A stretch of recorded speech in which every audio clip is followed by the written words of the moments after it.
আসসালামু আলাইকুম শেখ। ওয়ালাইকুম আসসালাম রহমতুল্লাহি ওবরাকাতুহু।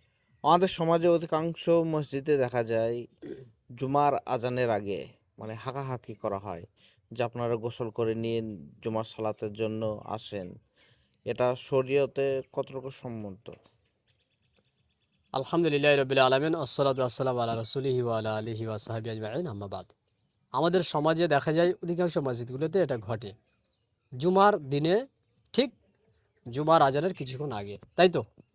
জি, এই আগে হাঁকাহাঁকি করা, ডাকাডাকি করা যে আসেন আসেন, আর জুমার সলা আমাদের আজানের এত মিনিট বাকি আছে, এটা শরিয়াত সম্মত কতটুকু?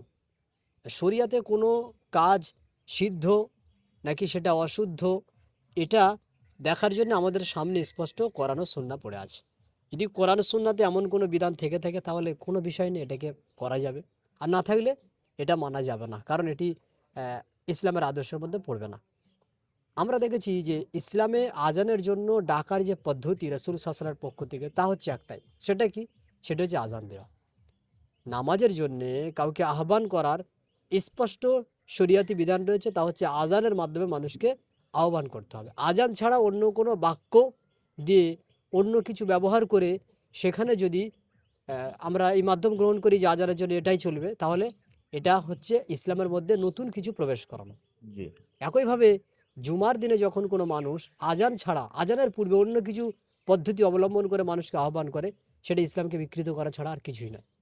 জি, রাসূলুল্লাহ সাল্লাল্লাহু আলাইহি ওয়াসাল্লামের হাদিস স্পষ্ট। আল্লাহ রাসূল সাল্লাল্লাহু আলাইহি ওয়াসাল্লাম তিনি বলেছেন, মান আমিলা আমালান লাইসা আলাইহি আমরুনা ফাওয়ারাদ। যদি কোনো ব্যক্তি এমন কোনো আমাল করে ইসলামে, যেটা আমি বলিনি, যেটা আমি আদেশ করিনি, সে আমল বাতিল, সে আমল বাতিল। তাহলে আমরা যদি দেখি রাসূল সাল্লাল্লাহু আলাইহি ওয়াসাল্লামের কি এমন কোনো বাক্য আছে যে জুমার দিনে ডাকাডাকি হাঁকাহাঁকি করার? কোনো ইসলামে এমন কোনো আমল দেখা যায়নি। এমনকি সাহাবাই কেরামের যুগেও জুমার দিনে প্রয়োজনে রাসূল সাল্লাল্লাহু আলাইহি ওয়াসাল্লামের যুগের পরে যখন ওসমান রাদিয়াল্লাহু আনহুর যুগ এলো, সেই সময় ইসলামের মধ্যে মানুষ অনেক বেশি দাখিল হতে থাকলো। আর একটা আজানই যথেষ্ট হয়নি বলে তখনই দ্বিতীয় আজান দেওয়া শুরু হয়েছিল, এবং সেই আজানটা হয়েছিল বাজারে। কেন তারা দ্বিতীয় আজান বাজারে দিতে গেলেন? আজান কেন দিলেন? ডাকতে তো পারতেন। কারণ মানুষকে মসজিদমুখী করা, মসজিদে নামাজের জন্য আহ্বান করার বিধান একটাই, সেটা হচ্ছে আজান দেওয়া। কাজে আজকের যারা আজান ছাড়া অন্যভাবে ডাকছে, হাঁকছে, এটা সম্পূর্ণ বিদাত, এবং এটি শরিয়াত সম্মত নয়।